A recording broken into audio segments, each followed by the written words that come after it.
Magandang gabi po. Welcome sa ating programang Patnubay sa Kalusugan. Ako po si Ma'am Rose.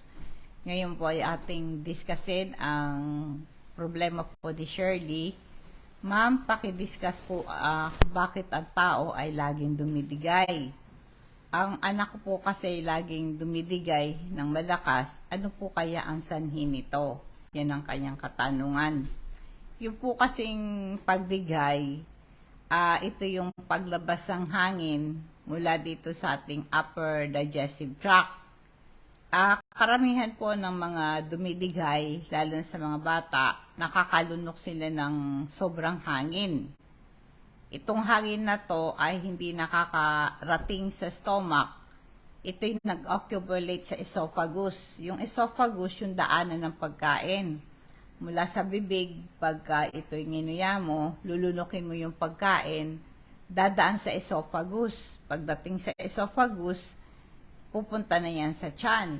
So ngayon yung pagdigay, ito yung sobrang hangin na hindi naman nakakarating sa tiyan, nandun lang sa esophagus. Paalala mo na po sa vitamin C bago tayo magpatuloy. Ang vitamin C po ay iniinom ito 30 minutes bago magalmusal. Kaya okay lang inumin ito kahit wala laman ng tiyan dahil meron siyang sodium content, antacid dito. Kaya ito pong vitamin C natin, isang natural antioxidant, nag-encourage ito ng production po ng white blood cells na ating lymphocytes at phagocytes panlaban sa infection.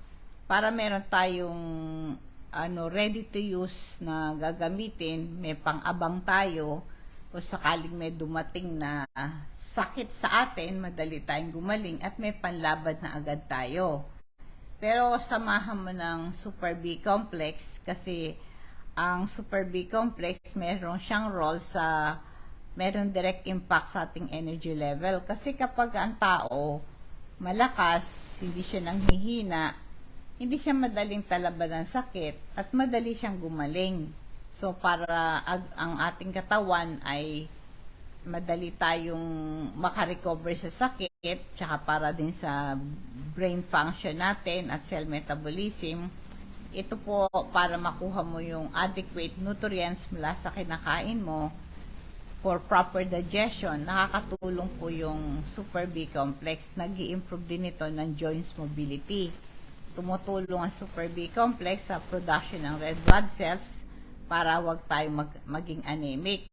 Magkaroon tayo ng healthy appetite.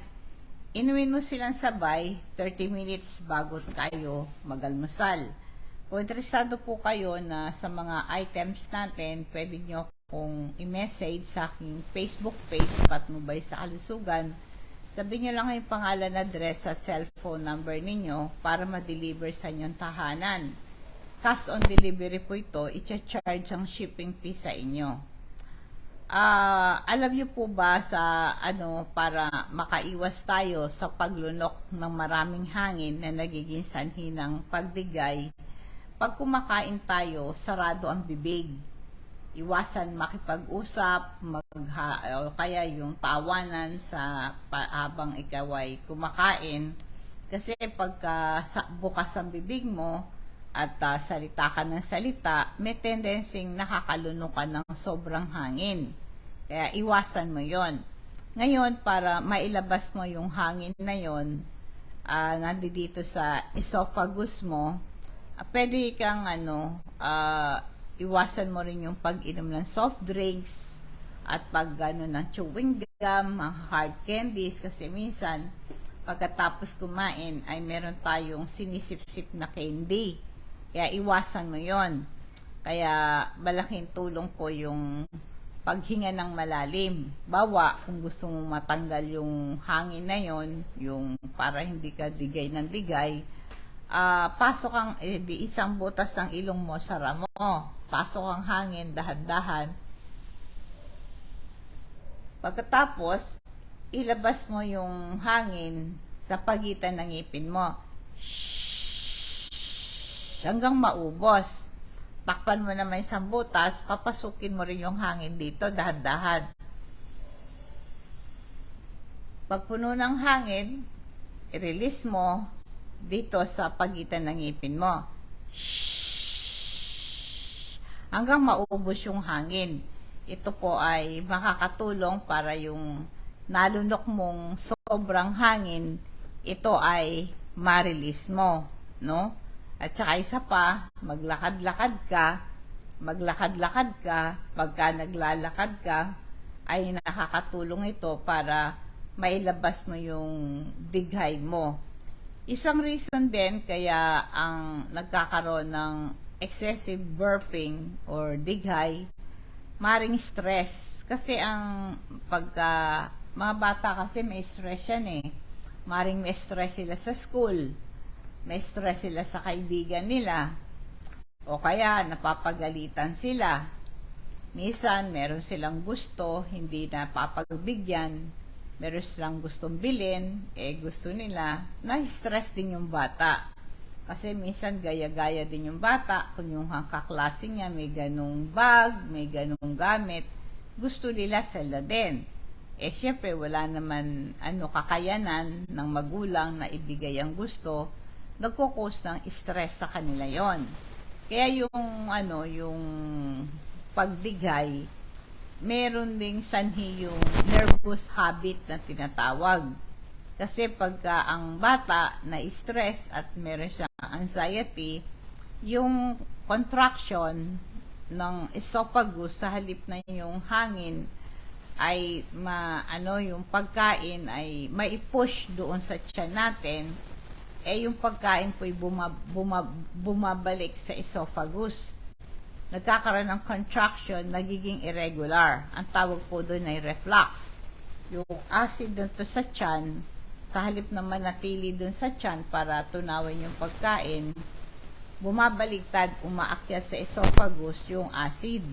Kaya nag-i-increase yung production ng stomach acid at ito ay nagkokos ng excessive burping. Kaya yung mga young children, nagkakaroon sila rin ng tension, maaaring meron domestic abuse o separation of parents, o kaya naman po yung mga friends nila, o kaya yung pagtatake ng exam, o yung mga kailangan ng school, ayan po, stress sa kanila yon. Ito'y tawag ay nervous burping, ay sanhi ng pagdigay niya dahil doon sa nervyos.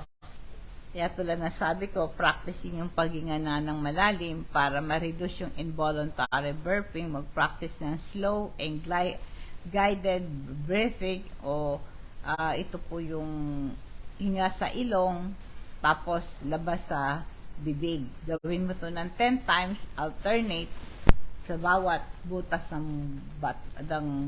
ng ilong, no? At saka isa pa yung pagkain. Maaring hindi siya natutunawan. Kasi pag ang bata, meron siyang poor digestion, natitrigger yung pagkakaroon ng dighay niya. Kaya, kaya kailangan po, huwag siyang mabilis kumain, dahan-dahan lang siyang kumain. Pag hindi siya natunawan, nagko-contribute ito sa pagdighay niya. I-try nyo po pag dumidigay siya, maglagay ka dito ng mainit na tuwalya, mga 20 minutes, o kaya yung hot water bottle, o kaya yung hot water bag rather, yung bag, lagyan mo siya ng hot water, o kaya yung bote, lagyan mo siya ng hot water, balot mo ng tuwalya, ilagay mo dito sa tiyan niya para lumabas yung excess na gas doon. Tapos pahiran ng crystal oil. Kasi yung crystal oil po natin, meron siyang cooling effect, meron siyang menthol, nakaka-relieve yun ng mga pain, sakit ng mga balikat, tuhod, stiff neck, pananakit ng muscle, pulikat sa binti, pananakit ng sakong, sakit ng ulo, mga nabukulan, nagkapasa, napilayan. Pagka inataka ng headache, pahira mo yung ulo mo. Kapag dinidighay ka, pahid mo sa sikmura mo. Para hindi ka rin kagatin ng lamok, ay pahid mo sa balat mo. Yan po nagagawa ng crystal oil. Available yan sa Patnubay. Ay isang reason din kasi ng dighay ng tao pag hindi regular ang pagdumi sa umaga. Bantayan mo yung anak mo, baka hindi siya araw-araw dumudumi. Diba, pagising sa umaga, diretso na siya sa school.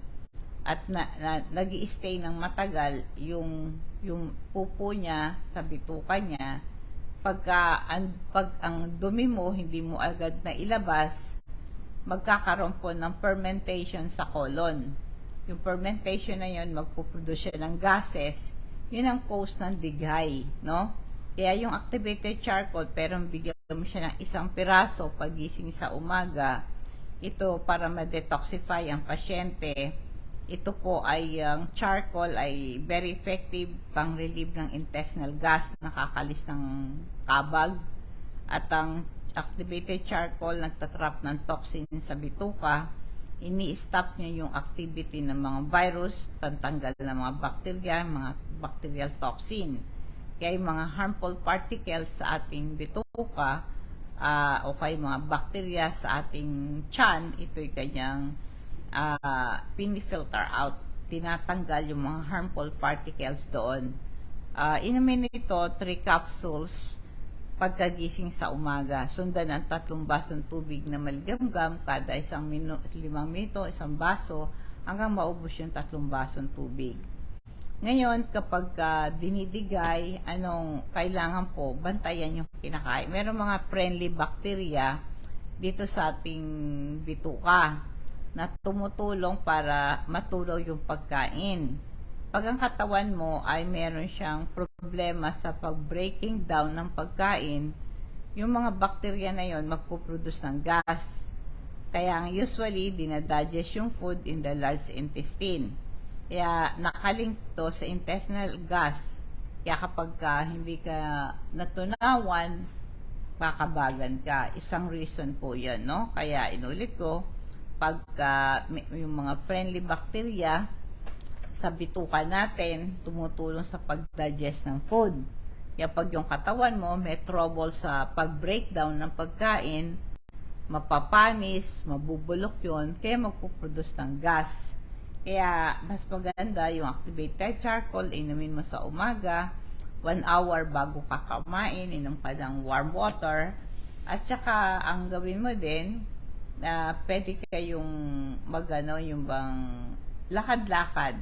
Pagkakain, maglakad-lakad ka, hinga ng malalim, massage mo yung sikmura ng crystal oil para lumabas yung hangin na yon. Kaya ngayon isang reason din kaya nagkakaroon po ng dighay or nagkakaroon po ng burping dahil doon sa uri ng sugar na fructose. Itong fructose na to, kilala sa tinatawag nating fruit sugar. Meron mga prutas like apple, prunes, date, peras, yung mga ganyan, ay mga natural sugar yan. Pwede rin pong pati yung honey or kaya sugar cane. Itong fructose na to, ito po ay meron silang malabsorption. Maring yung anak mo hindi niya na-absorb yung sugar, natural sugar mula sa prutas. Kaya yung cellulose sa bituka, hindi niya ma-absorb yung fructose normally, nagiging dahilan nito ng pagdidighay niya. Kaya yun po, isa rin yung mga tinapay na mga wheat bread, di ba? Lahat po ng wheat, meron silang protein na tinatawag nating gluten.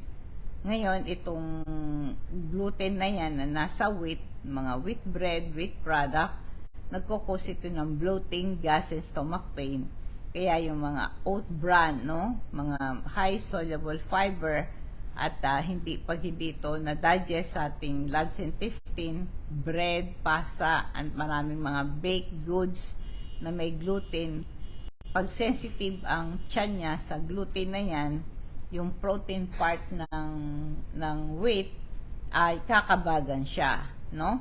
Kaya tsaka yung mga bata mahilig silang uminom ng soft drinks, carbonated beverages.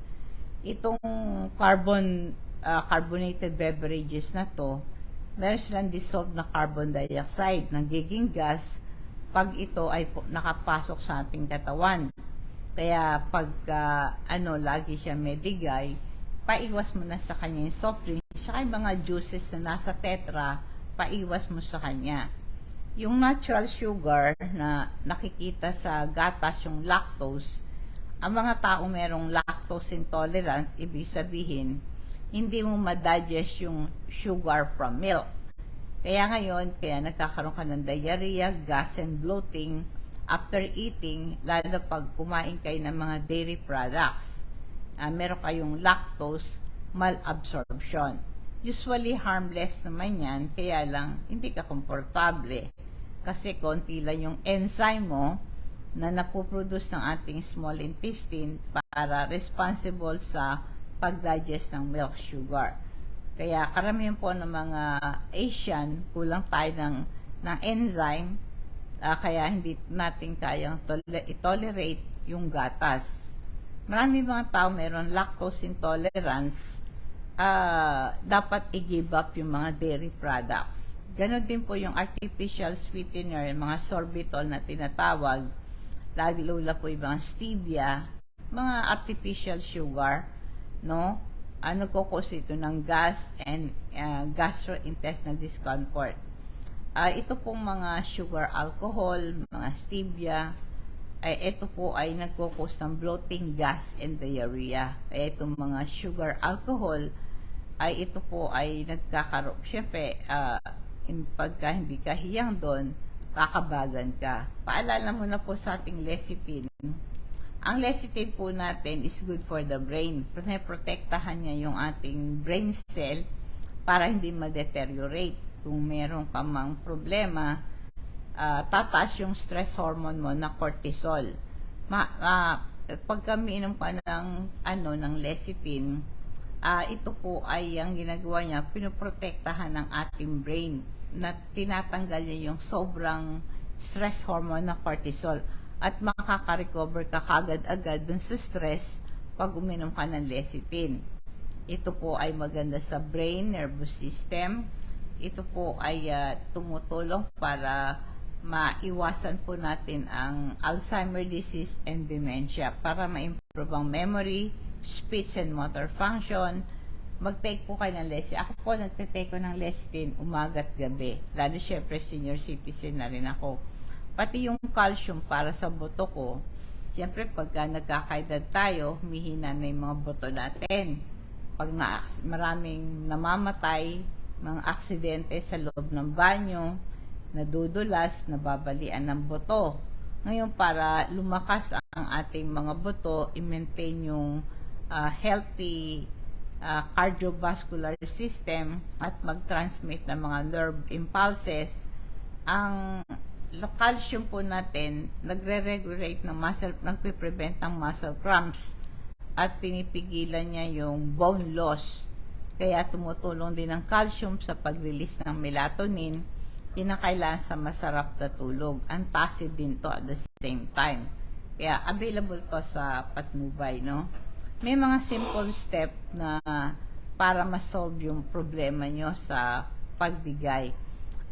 Gumawa ka ng food diary, gumawa ka ng listahan, anumang pagkain na hindi mo hiyang, ito ay iwasan mo na. Food ito, nakakakabag sa akin to, isulat mo yon. Mag-experiment ka na iba't ibang pagkain. Kapag sumama ang pakiramdam mo doon sa pagkain ngayon, tatandaan mo yon, huwag mo na siyang kainin. Kaya kung ito kinain mo, maganda pakiramdam mo, tuloy mo lang yan, no?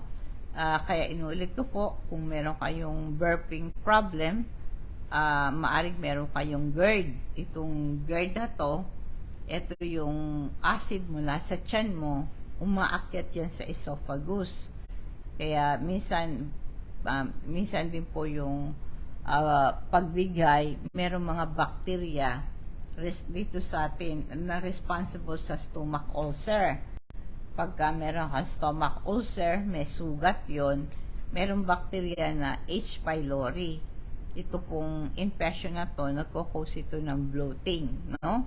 At saka bigay ka ng bigay. Ang mga payo ko, kumain ka, uminom ka dahan-dahan. Take time na maglunok ng pagkain. Take time na nguyain na mabuti ang pagkain. iwasan ang stress kasi nag-i-increase ito ng paglunok mo ng hangin.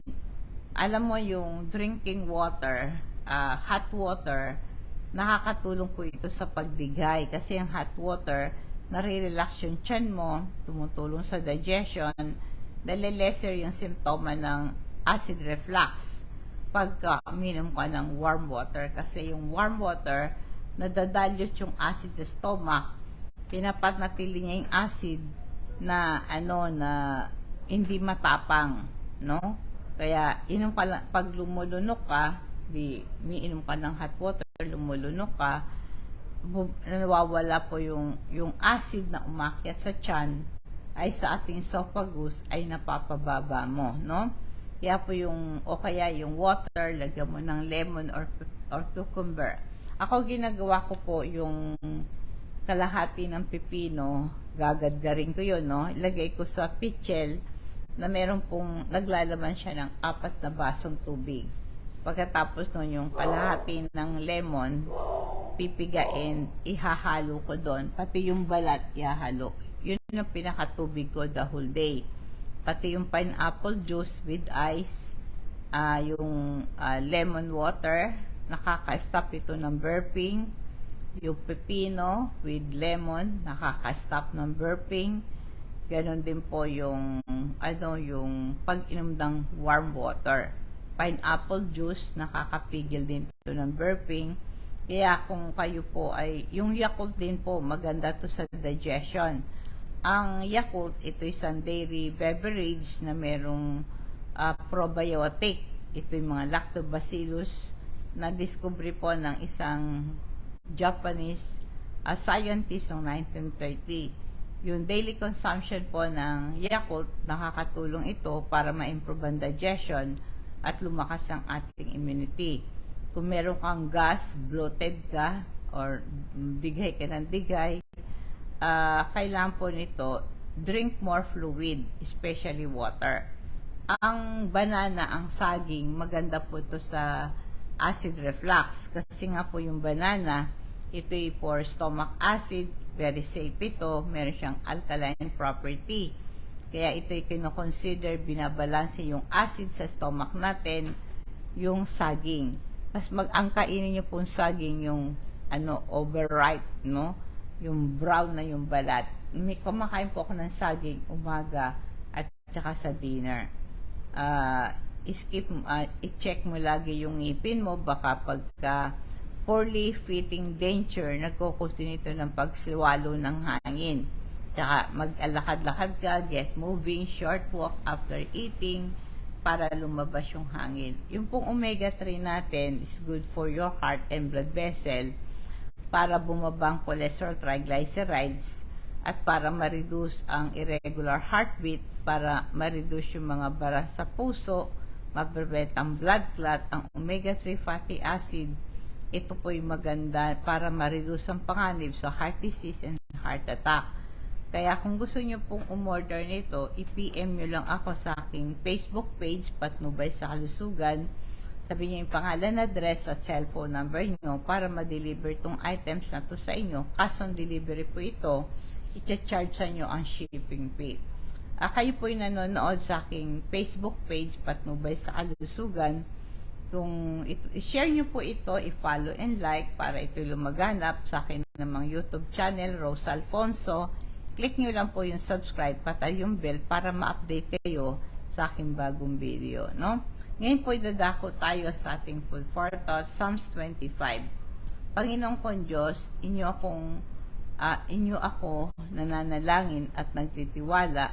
Huwag niyo pong pabayaan na mapahiya ako at pagtawanan ng aking mga kaaway dahil sa aking pagkatalo. Ang sino mang nagtitiwala sa inyo ay hindi malalagay sa kahihiyan, ngunit nagpapahiya ang mga traidor. Ituro mo niyo sa akin, Panginoon, ang tamang pamamaraan ng tuwid na daan na dapat kong lakaran. Kaya maganda po itong mga salita ni Haring David.